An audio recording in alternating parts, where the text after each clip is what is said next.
Il Covid mi ha insegnato che ogni giorno ha la sua pena. L'avete visto? 41 in terapia intensiva sono 10 in più, un terzo in più. Non è emergenza sanitaria, ma se questo diventa un trend, diventerà emergenza sanitaria.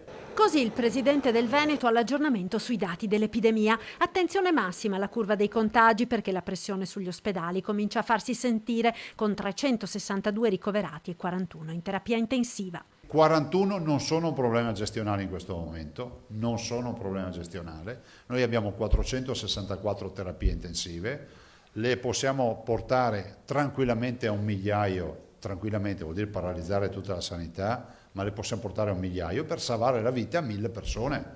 Il dato positivo è che ad oggi il 97% delle persone in isolamento è asintomatica, ma non bisogna abbassare la guardia preparandosi anche al peggio. Vi confermo che se dovesse esserci la posizione di estrema difficoltà, noi comunque dobbiamo ricorrere ai Covid Hospital, ne avevamo 10. Per ora non serve, continua Zaia, appellandosi alla responsabilità dei cittadini, ripetendo per l'ennesima volta l'appello ad indossare la mascherina.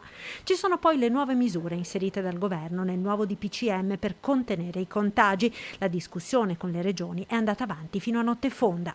Io continuo a dire che dietro ad ogni provvedimento ci deve essere, quando è restrittivo nei confronti di alcune attività, ci deve essere un provvedimento economico di sostegno a quelle attività. Se tu chiedi a un comparto di fare sacrificio a favore di una comunità, perché questo è quello che chiediamo o che chiedono, è altrettanto vero che questo sacrificio, perché lo chiedi a pochi per una comunità, lo devi considerare e deve essere remunerato questo sacrificio.